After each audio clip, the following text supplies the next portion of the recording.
Good morning and welcome back to Jones Jaunts. It's a lovely autumnal morning. I'm having to move to get fuel today, so I'm hoping to get to Fenny Compton Marina and fill up with fuel. It's about 5-6 miles, I think. Probably won't be able to moor there, so I'm going to have to go on towards Claydon, I think, to moor. So we will be going through the old Fenny Compton tunnel. As you may have just seen, Catherine's with me again today. Good morning. We'll keep you abreast of our progress. So this is rather unusual. Apparently the story is that the farmer had leased some land to someone who lived on a boat, and they applied for a mooring from the Canal River Trust for this stretch here. Weren't granted it, or were granted it for a year and then it was withdrawn, something like that. So they dug a little channel themselves and filled in the edge so that they weren't on Canal and River Trust water anymore. It's quite a nice little setup. Got their own sheep and chickens and so on. And a nice little plot of land that they can work on. It's kind of great. Although they can't take their boat anywhere without digging out that channel again.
The HS2 works.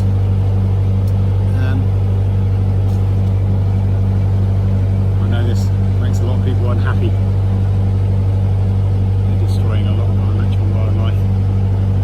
At Fradley Junction, they're destroying ancient woodland. To put in a train line that will save a commute of around about 20 minutes from London to the north. But the good side of it is they are investing in the infrastructure for the next 100 years or so, a bit like they did when they built the canals. They spent a lot of money ploughing through natural wildlife and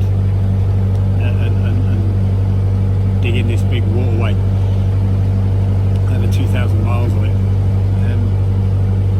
So, investing in infrastructure is always good, especially in times like now where people's jobs are uncertain because of COVID and the pandemic that we're going through. It's paying people, it's keeping people employed, and it's hopefully trying to future-proof the country. And who knows, in 200 years' time, it will have mellowed, like the canal has, back into the background, and it will become a natural haven. So, love it or hate it, it's being done. There's nothing we can do to stop it now. Try and find the silver lining, guys, what do I say?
The red fluid of life.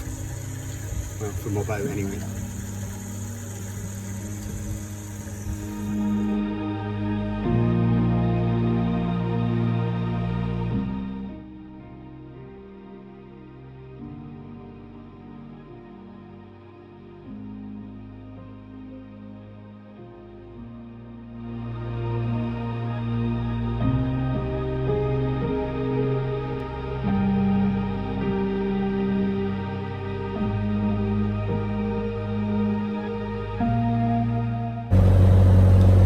So this is Fenny Compton tunnel. Doesn't look like much of a tunnel, but in 1776 when it was opened, we would be underground now. It was a narrow tunnel at just over 2.5 meters wide, with rings for boaters to pull themselves through rather than legging it. I'm not sure whether that helped. And they did have some wide sections in the canal to allow boats to pass each other. They were just over 4.5 meters wide, so but it would have been quite interesting, two boats coming together and then someone having to wait at a passing spot. Then the Oxford Canal Company bought the land that went over the top of the tunnel in 1838, and by 1870 it's as you see it now, really, a cutting with the towpath. So boats could go through it, made slightly wider so that two-way traffic could go all the way through, which obviously sped up commerce and made the canal more profitable.